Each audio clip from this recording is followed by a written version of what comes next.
It's been a little more than a week since the midterm election. Some states still waiting on results, but here in Texas, we have had some time to take a look at what the new, or in some cases not so new, political landscape now looks like. So let's talk about that with somebody who knows it well. Scott Braddock, the editor of the Quorum Report, deeply entrenched in Texas politics. Scott, always a pleasure to have you here. Deeply entrenched, sometimes for good and sometimes for bad. Good to see you. Well, we appreciate your role there. Give us an overview of how you would characterize the election results from a week ago. You know, a Republican friend of mine said it very well the other day. He said, even though there might be a lot of people who are sort of surprised by the result in Texas, when you didn't have a red wave across the country, right, that did not materialize. But in Texas, Republicans ran the table.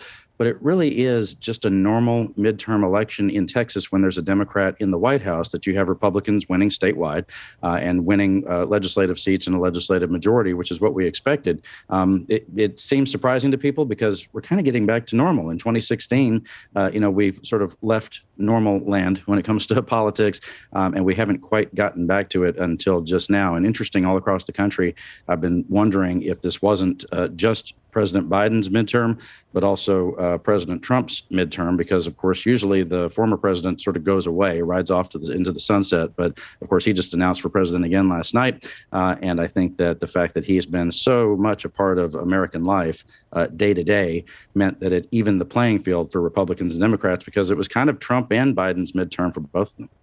Let's turn the page now and talk about the legislature. Coming up, new session. What do you expect are going to be some of the priorities that you're going to see from Republican leadership?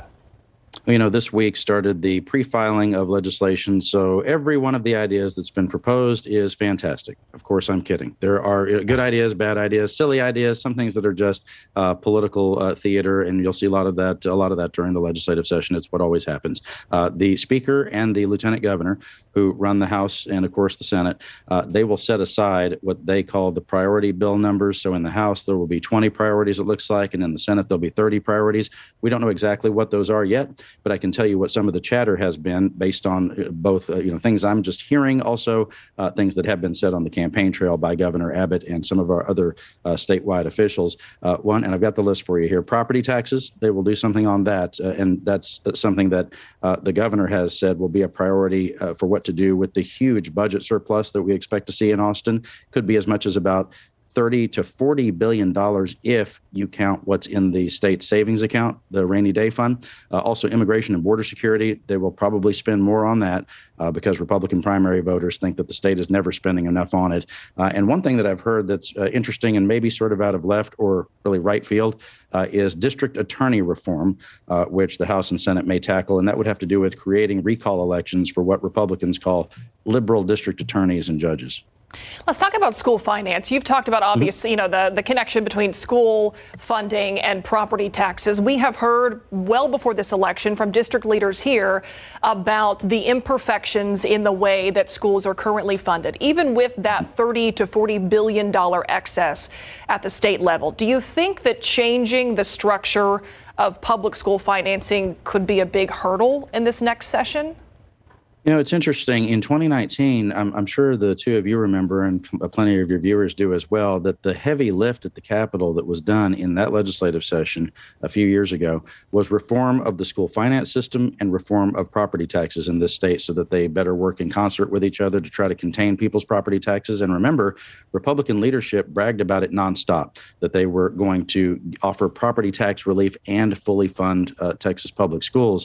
I was talking with a Republican lawmaker just a couple weeks ago, one of the retiring members, Dan Huberty, who is from Houston, and he was the public education chairman a few sessions ago when that was passed.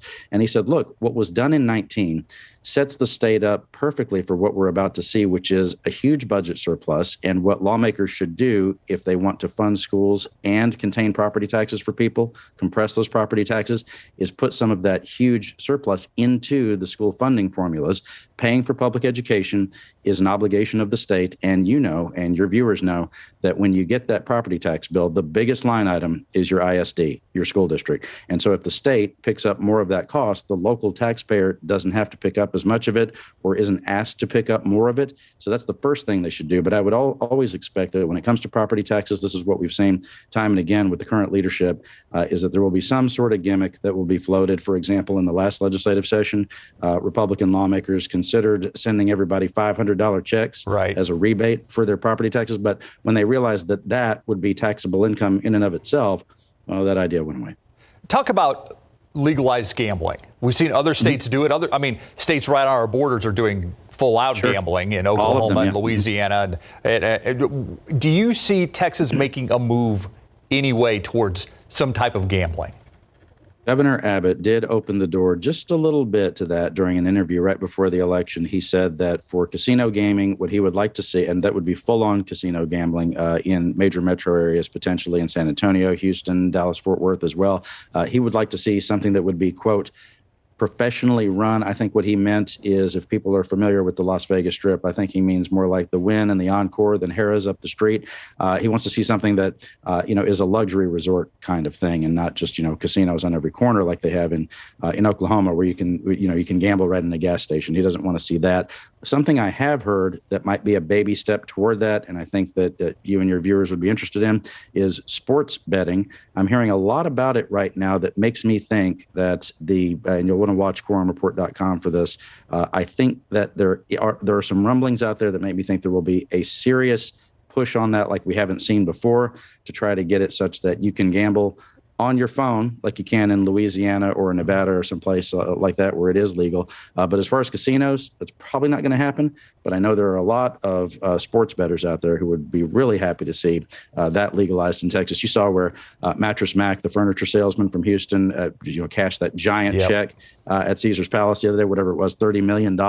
And he had complained that to go make his bet, he had to drive from Houston to a gas station in Louisiana, make the bet on his phone right there at the Louisiana border, and then turn right back around and drive to Houston, and really makes no sense. So when we have, so many people in Texas who, of course, gamble in Oklahoma, Louisiana, New Mexico, and of course, Las Vegas as well, and that revenue is leaving the state. And those folks also, whether the revenue is the question or not, those folks also would just like to be able to, exercise their freedom, if you will, their liberty to gamble. And that includes a lot of Republicans who feel that way. Yeah. All right. Even conversation about that would get a lot of people to pay attention. Scott Braddock, editor of the Quorum Report. Always nice to have you. And always great to see y'all. Keep up to date with all of San Antonio's top news, weather, and so much more by clicking the like and subscribe buttons below. And once again, thanks for watching KSAT.